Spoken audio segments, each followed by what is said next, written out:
Hello, ladies and gentlemen. Welcome back again to my YouTube channel.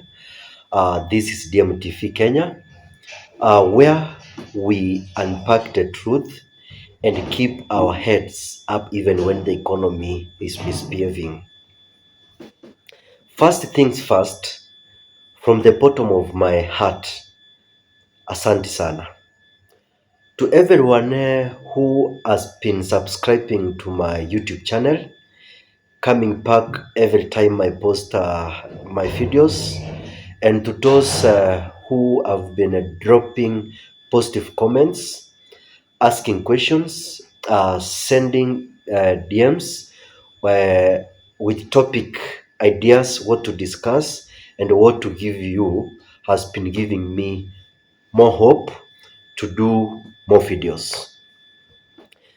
You remind me that even when things are tough, there is a community of thinkers, there's a community of dreamers and change makers out here.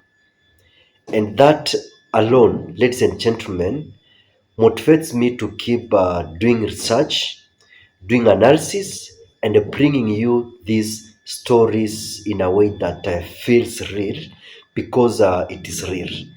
And you also give me that hope. Sometimes I do videos late at night, but because you keep on motivating me, I not get tired. But when I read your comments saying, Pro, ulikuwa na point, or thanks for breaking this down, I know you keep me going. So, thank you very much. And DMTV is not just me, it's all of us. Now, today tuko na mambo moto ningependa tuangazie. We are diving into something very serious, the Finance Bill 2025. And don't move from this analysis. And trust me, this one, it's not a joke. It is touching your wallet, your future, your child's diapers, and possibly your next lunch. Without wasting much time, ladies and gentlemen, let us break this down in a way that makes sense, makes you laugh, and most importantly, it will make you think. Let's be real. Life right now is tough. Things are expensive. Food prices are high. Transport is stressful to all people, especially those who are living in Nairobi. And even basic things like airtime or cooking oil are becoming hard to afford nowadays. And now, the government is introducing a new finance bill for 2025. This finance bill is set to make things even harder to hustle us. But people are not just sitting down. There's a strong voice coming from a group of people called Okoa Uchumi. This is a movement of young people, civil society groups, and everyday citizens who are standing up and saying, no, this is not the way to fix the economy of this country. So, what is the Finance Bill 2025 is all about? I know most of you have not gone deep and understand what does this bill is going to talk about. I want to tell you that this is a proposal by the government to raise more money through taxes. The target is to collect over 3.3 trillion to run the country. They say they need the money to fund development, they need money to run government services and pay national debt. But here is the catch.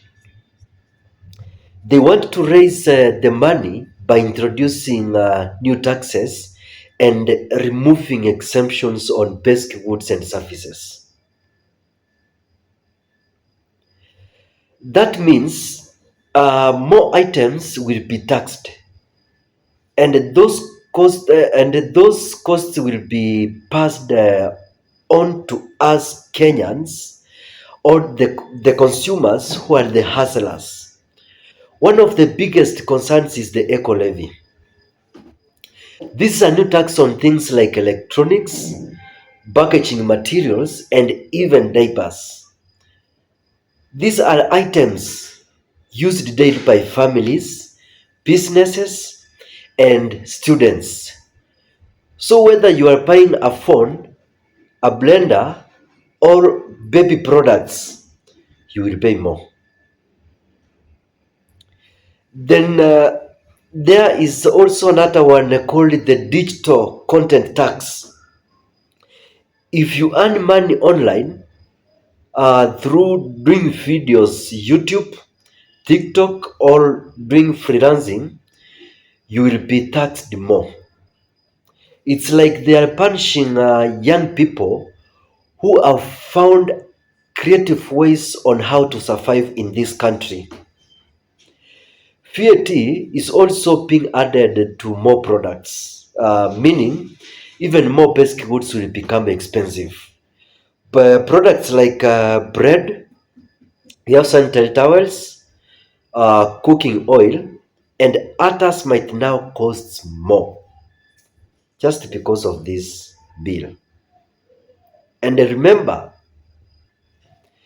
the people who used to fight with Kenyans are now in the government. The same people who were fighting for hustlers are now the same people sitting with the government, and they're introducing this bill. Now, Okoa Uchumi is stepping in to challenge this. They're saying enough is enough. The problem is not that Kenyans don't want to pay tax. The real issue is how the money is being used, and the people want to know, why should we pay more when corruption is still very high? Why should ordinary Kenyans suffer when there is no sign of government reducing its own luxury spending? Let us be honest. We have been seeing the public officials driving expensive cars. We have seen them flying to unnecessary conferences and awarding big contracts without accountability. Yet, the same government comes to us Kenyans who are struggling day and night, we don't sleep, and they want money from us Kenyans.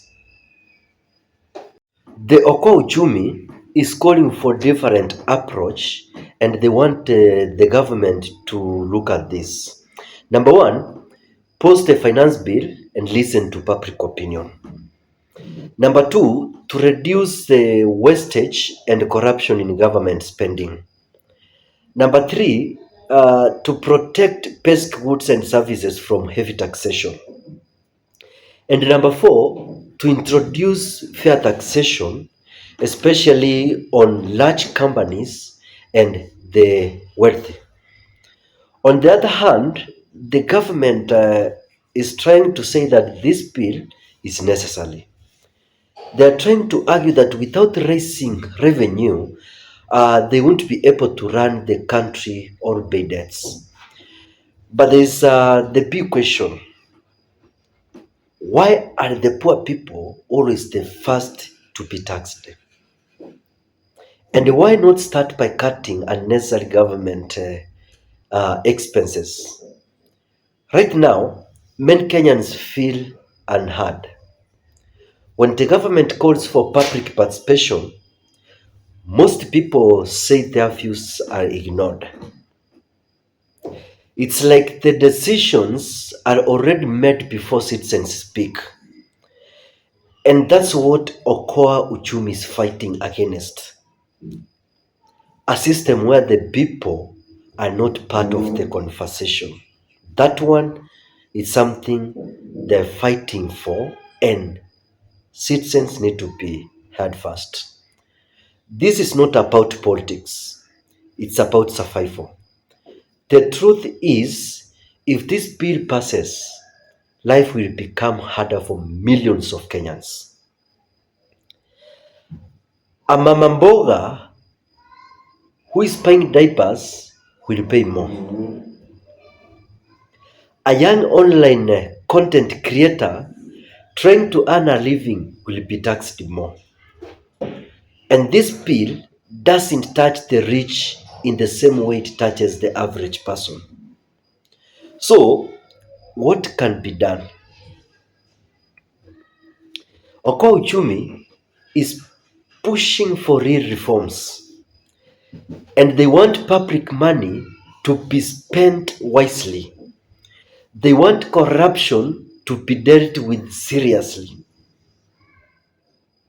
They want citizens to be treated with dignity and not as people to punish, but as partners in building the economy of this country. And you, who is watching this right now, you are a part of it. Don't just scroll and complain. Ask questions.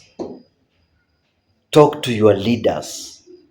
Join conversations because this bill affects you. It affects your family and it affects your future. We need to move from pain to purpose as a country. We need leaders who care for the people who voted for them. And we need policies that will help us to grow as the country.